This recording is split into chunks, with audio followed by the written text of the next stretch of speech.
Hello everyone, thank you for joining me today. And if this place looks familiar to you, then you know where I am. I am at Sacramento State University. And today's topic is about redwoods. And I'm not talking about the redwoods that they planted here. I'm talking about the coastal redwoods up in Northern California. But let's take a look at one of the redwoods that we have at Sac State. Here is a tree for you and I to enjoy. The maximum length of a redwood tree can grow over 370 feet tall and can grow up to 30 feet wide in diameter. Older trees are also able to survive fires because their bark is so thick and act as a fireproof shell. Well, let's go for a drive to the North Coast.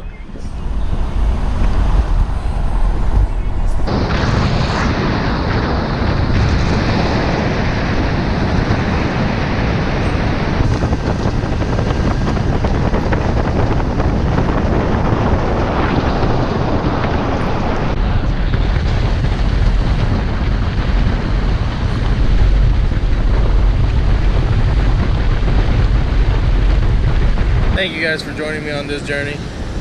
That 6.5-hour drive all the way to Oric to Gold Bluff Beach and campground. But you know, it felt like 30 seconds, didn't it? Well, I'm gonna take you to listen, to hear, and to feel all the stuff that there is to do around here.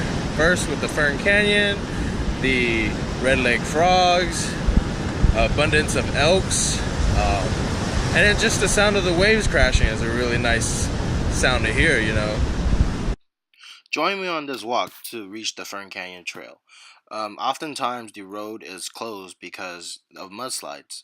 However, you can still manage to walk across and make it to the Fern Canyon Trailhead.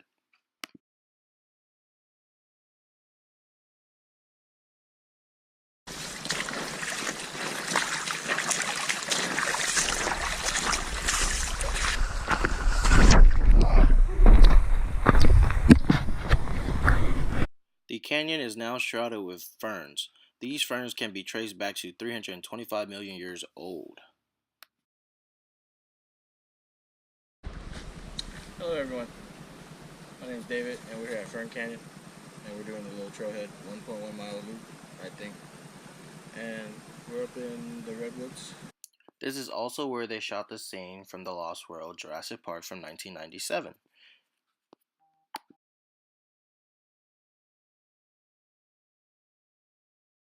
Throughout the night, you can hear the northern red-legged frogs call. They are a nocturnal amphibian. As you approach these creatures, they shy away because they are not fond of the light.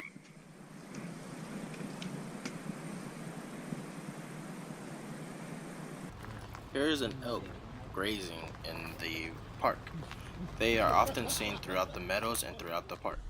Native Indian people use the land's resources as plants, fish, and animals and have both influenced and sustained the natural environment significantly through their land management practices. Elk is a good use for clothing and blankets because of their hides, tools from their antlers and bones, and food for the meat. I think this one's the Alfred, dude. Being our boss.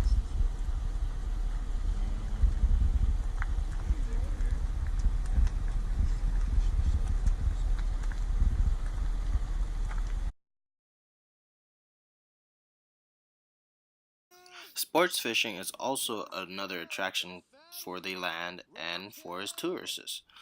Often you can catch surf perch, oceanic trout, salmon, steelhead, and even mussels and clams.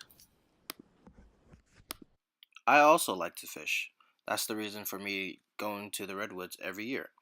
But fishing today, Yurocks use gill nets to catch steelhead and salmon, and they traditionally bake them throughout the summer and through ceremonial and social gatherings. The redwoods are home to four earliest native inhabitants, including the Yurok, the Tolowa, Hoopa, and Cholula. If you're someone who likes to go to the beach, make sure you never turn your back to the water, or else you'll get swept. Yeah, I heard you. That's why you never turn your backs to the water. The redwoods used to cover all of the Pacific Northwest, but now only 5% of the population still exists. The air that we breathe, the water that we drink, the energy we consume all originates from the processes controlled by trees and other plants. We have cut much of our forests down, but they have a magical resilience. They can regenerate, rebuild, and rewild if only we give them a chance to. Thanks for watching, and I hope you enjoyed the video.